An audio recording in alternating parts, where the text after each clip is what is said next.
Vous le savez, les processeurs des Mac M1 sont incroyables. Pour le même prix, on a des processeurs beaucoup plus puissants que ce qu'on avait avant et clairement, il y a de quoi être content. Aujourd'hui, on parle de la mise à jour de ces puces et ça risque d'être grandiose. Juste avant d'aller plus loin dans la vidéo, YouTube m'indique que la majorité des personnes qui regardent mes vidéos ne sont pas abonnées à ma chaîne. Donc si tu aimes ce que je fais et que tu regardes mes vidéos, n'hésite surtout pas à cliquer sur le bouton rouge pour faire partie de la communauté.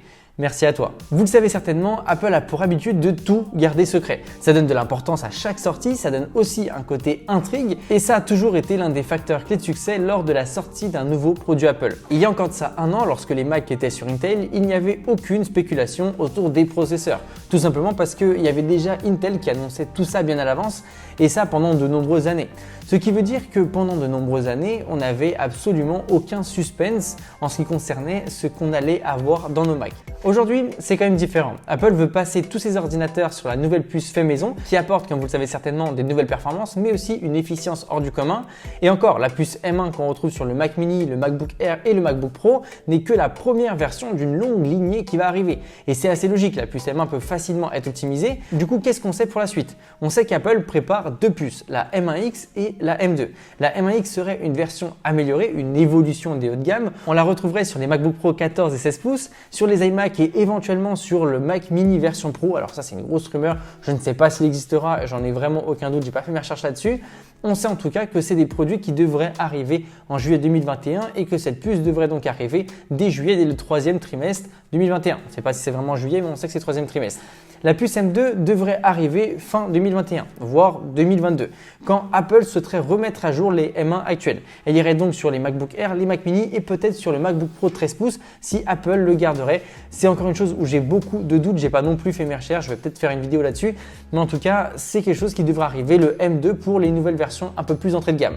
J'avoue que je ne crois pas forcément à toutes les rumeurs comme vous avez dû le comprendre, du moins pas forcément sur tout ce qui va être date de sortie. En tout cas, pour tous ceux qui douteraient de la puce M1X, enfin du moins de son existence, il faut savoir que les puces X existent depuis pas mal de temps chez Apple. Par exemple, sur le processeur de l'iPad, on a des puces d'iPhone avec un X en plus. Pourquoi? Parce qu'elles ont tout simplement plus de cœur en graphisme et en processeur et ça fait d'une A14 simple une A14X.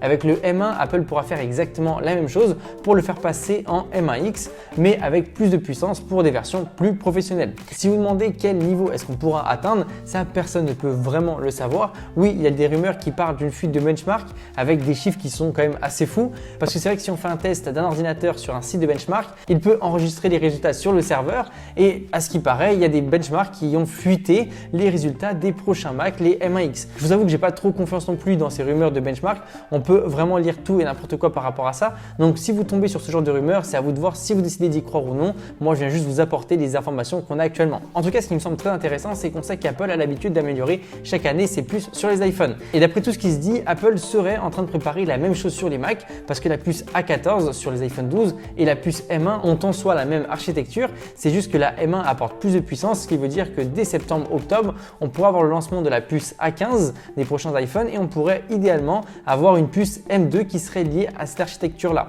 Normalement, la puce M1X sera déjà sortie et si on en croit les rumeurs, encore une fois. Bon voilà les amis, tout ce qu'on sait par rapport aux puces M1X, M2, etc.